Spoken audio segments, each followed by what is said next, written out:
Hey everybody, thanks for joining us today on this short episode of Transit Clips. We are trying to condense the videos that we make so that we can bring you just the facts, the information that you guys are looking for.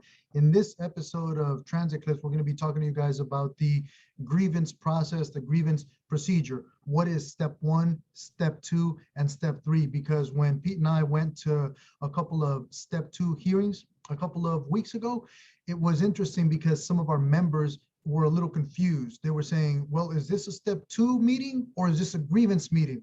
Or is this a step three? And so some of our members were a little confused. So we just want to bring you guys the facts pertaining to what is step one, what is step two, what is step three? How does the grievance procedure process, the discipline process work? So Pete, I'm just going to briefly read section 22.1, which is definition of a grievance. This is in your MOU contract. Here it is.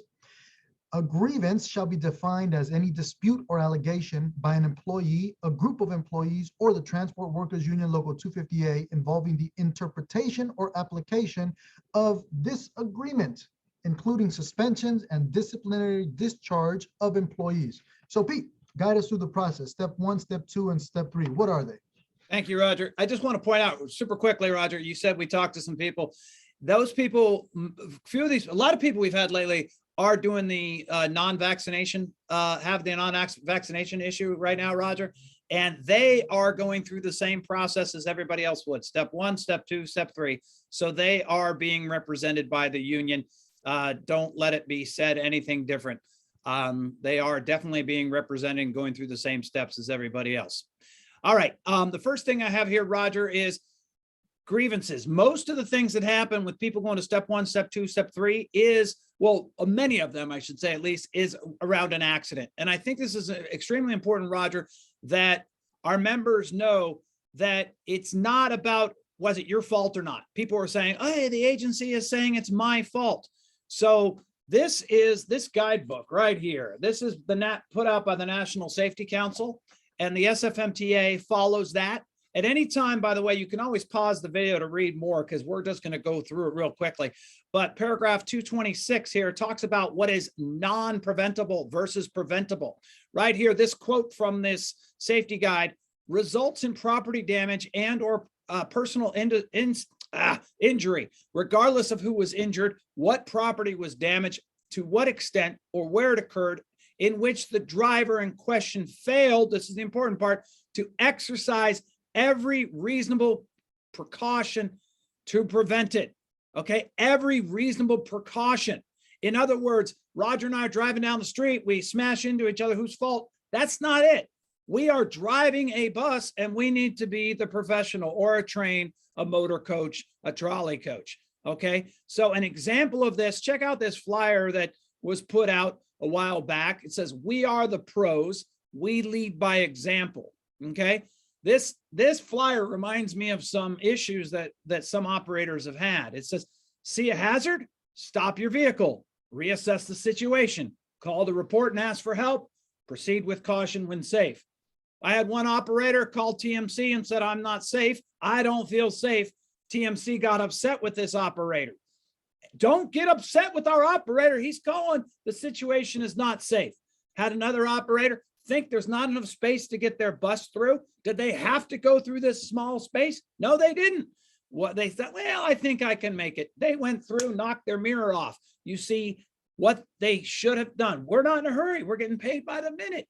Stop your coach, call and say, there's this vehicle parked here. There's this vehicle parked here. I can't move.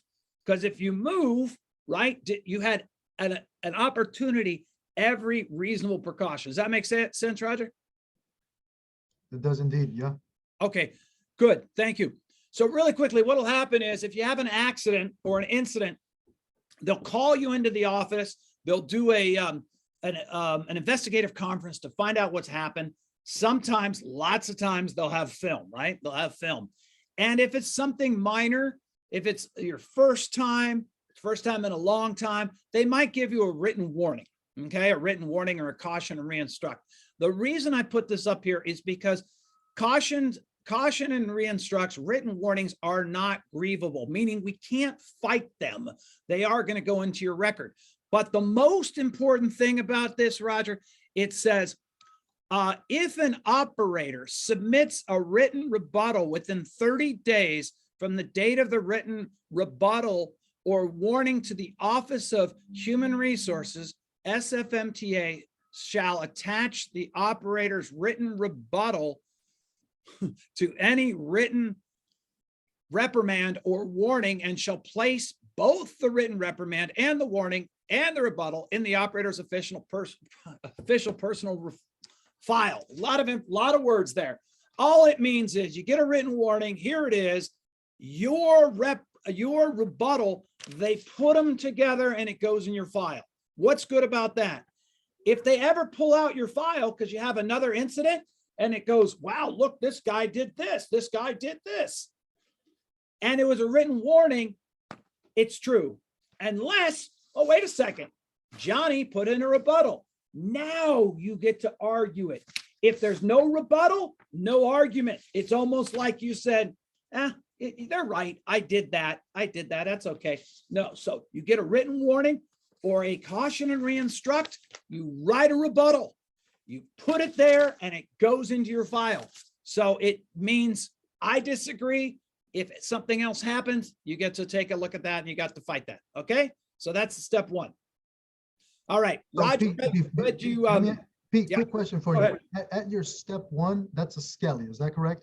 Oh, thank you. Yes, step one is a Skelly. Okay, so those are two synonyms. Okay, step one is a Skelly. And who attends the Skelly? Excellent question, because the Skelly hearing, yes, once again, is a step one. Step two is just step two. Step three is step three or arbitration. But so who attends the Skelly? That would typically be your chairperson, could be your vice chairperson. It is, or your secretary, your division. It is important that they come. Roger, it is extremely important that they come. On the back of our business cards, Roger, that's not your business card. That on the back of the business card, we have our wine garden rights. On the back of the calendars, do I even have a calendar? Yeah, here's a calendar right here. Nah, that's not a calendar. You got one, right? You got one by you, Roger? Those new yellow calendars, we have the wine garden rights on the back of those, folks. It says, do not go into a meeting without somebody else. Why? Because those managers might ask you questions that would incriminate you. Thank you, Roger. Right on the back are the wine garden rights. I don't know if in the video they show up backwards, but you can look those up, okay? You can look those up. You can Google that. Wine garden rights are extremely important. So you go into a Skelly, you got your chairperson, and you have typically your division manager, and they talk. Sometimes a manager will come from a different division, but they'll talk about the incident. They'll ask you if you have anything to say.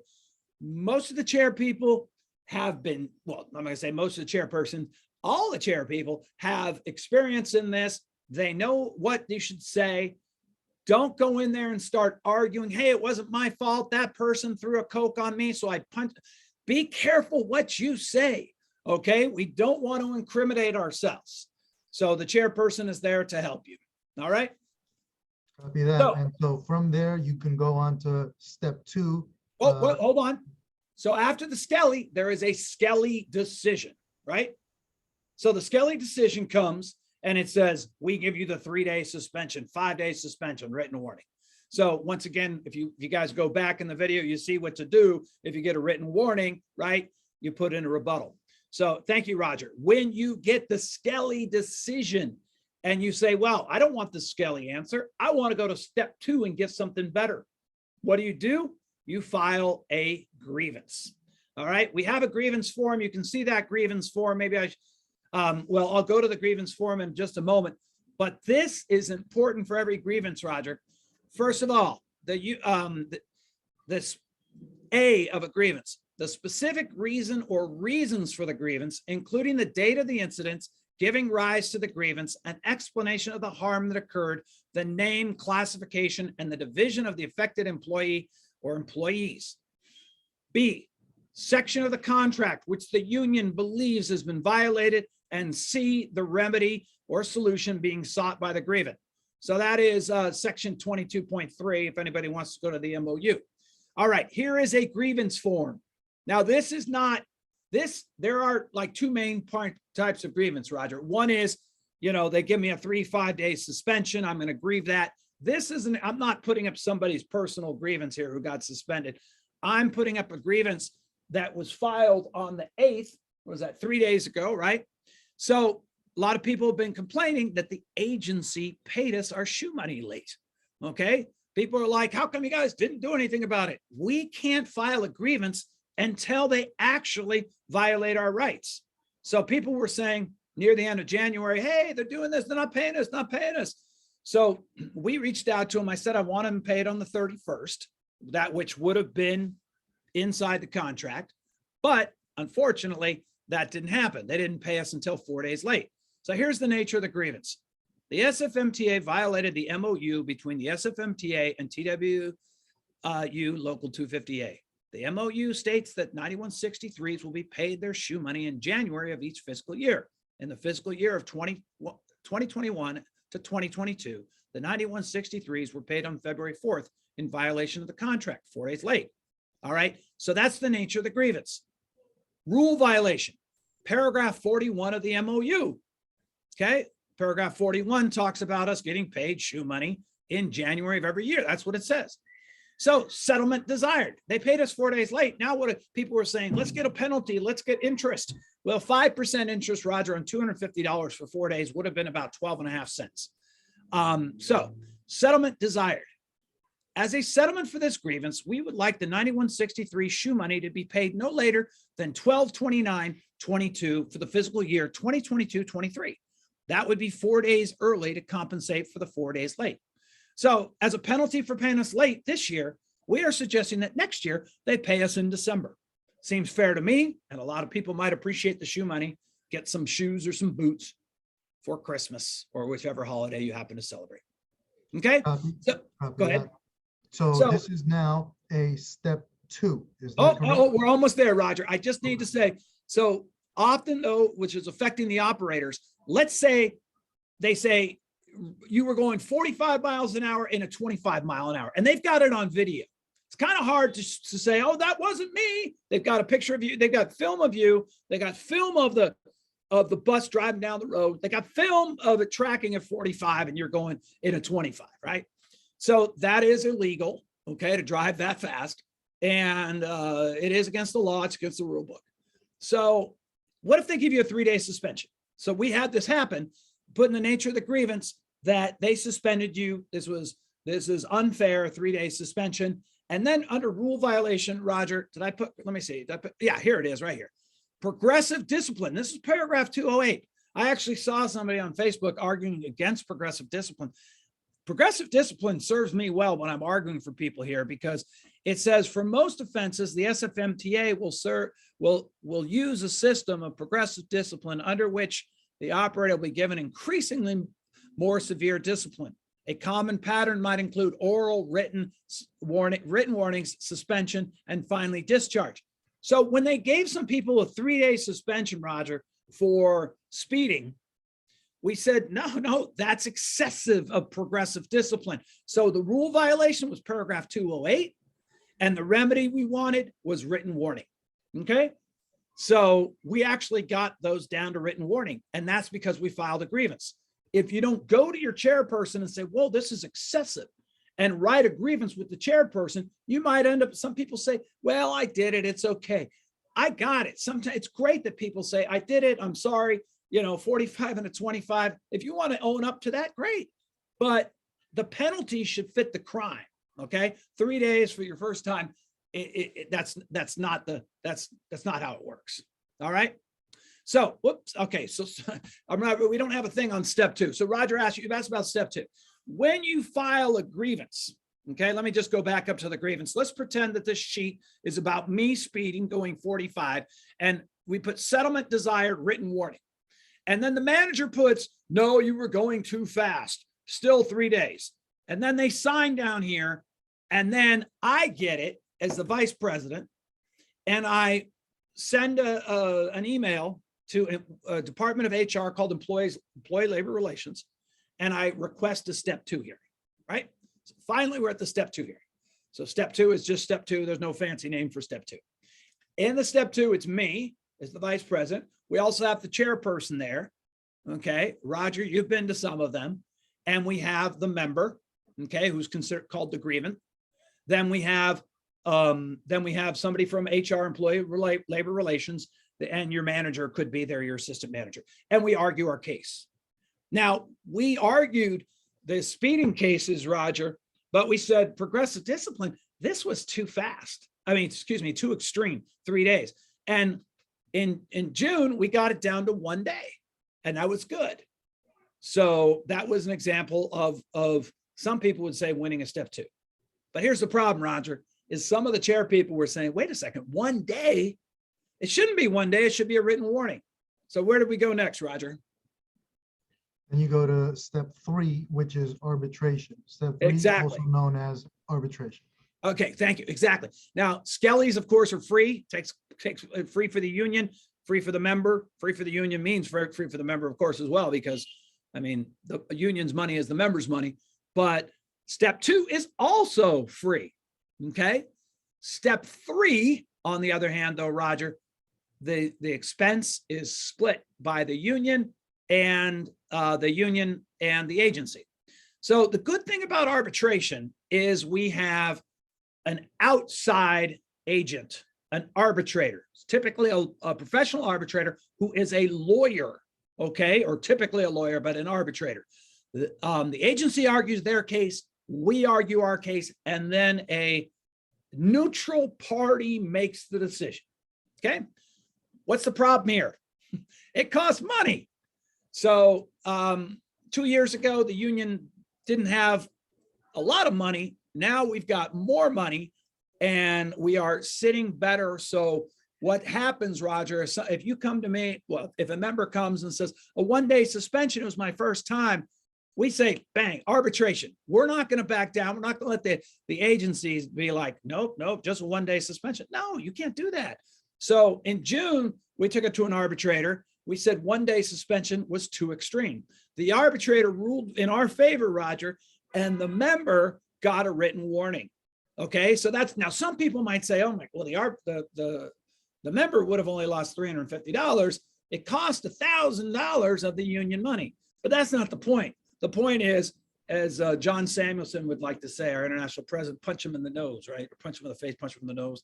It's like, we can't take this. So in June, we went to an arbitration and we won it. We got a written warning out of it.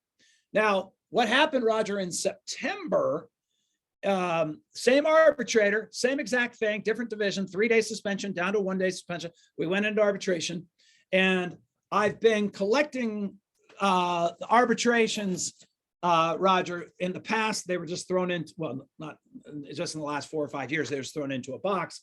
But I've started keeping the arbitrations, and I've told any of the chair people, come and read them. It's our library, and you can look at old victories we had, and we can use them in the future, because one of the arbitrators said an arbitration decision is an extension of the contract. So in September, we had another member come in, 1-day suspension. This guy's been here for 13, 14 years, never had anything on his record. We're sitting there, agency says their point. I say, okay. I say, Madam Arbitrator, I just want to show you this. This is your decision from June, same exact thing. She looks at it and she says, typically she doesn't do this. She waits to make her decision. She just says, okay, I'm going to tell everybody what my decision is. It's going to be a written warning, bang. So the point is, we got to step up to these guys and just say, no, we're standing up for our members. So anyway, Roger, this is called an expedited arbitration. And the union had expedited arbitrations for years. And I actually called Erwin Lum, and I was talking to Erwin, who was our president back in the early 2000s. And I said, Erwin, expedited arbitration. It's nice, it's quick. What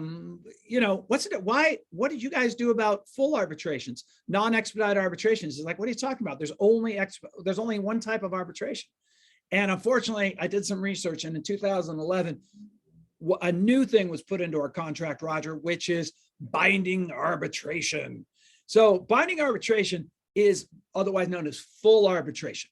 Now, this is something that was pushed into our contract in 2011, and management tried like about 3 or 4 years ago. Well, they said, so one is $1,000 and the other is $10,000.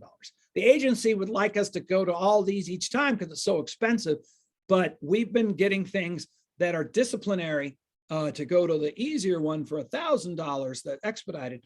But the problem is, Roger, people have been asking us questions about the travel time grievance, the cable car grievance, the unsignable run grievances, right? Problem is the agency in the last 3 or 4 years has been threatening to take things to the full arbitration. Now, the union didn't really have the cash to fight these, or some people were a little intimidated about it. Now we've decided, hey, no, we're not going to stand for this, where it might cost us $10,000. It might cost us $15,000 to win the travel time grievance. It might, but the members would benefit from it. So binding arbitration, you've got the city attorney in there, you've got an arbitrator for 2 days, you got a court report, all this stuff. It can run pretty expensive. And the worst thing is, Roger, is the amount of time it's taken. I talked to TW 200 and they said sometimes it's taken one of their cases up to a year before they're heard. So if you look right here, Roger, at paragraph 271, it says the arbitrator shall conduct the hearing on the grievance or grievances submitted to the arbitrator within 30 calendar days after the receipt by the arbitrator, or at such reasonable time as the arbitrator's schedule permits.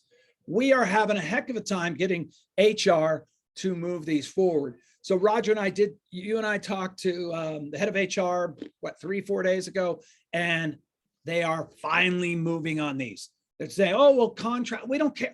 We understand contracts, but you've been sitting on these way too long. So hopefully, Roger, it's going to cost some money. It's going to take some time, but we're going to get these handled and move forward. We do have one, Roger, that's coming forward about operators getting paid time and a half on when there are holidays. If they work 40 hours, and that would cost us about $10,000 to win. But I did the math on it, and the operators would gain about $3.2 million, not each, but about $1,600, I think it was, each a year. So that's what arbitration is, Roger. Wow, Pete. Whoa, it's a lot of stuff. A lot of information. So before I sum everything up in 60 seconds, one question. I've heard also members saying, is this an investigative conference or is this my Skelly? Real quick, Pete, 30 seconds. Explain what the difference is. Well, my understanding, Roger, is I say my understanding, I have not run, the Skellies are done by the chair people, Roger, not by the vice president or the president.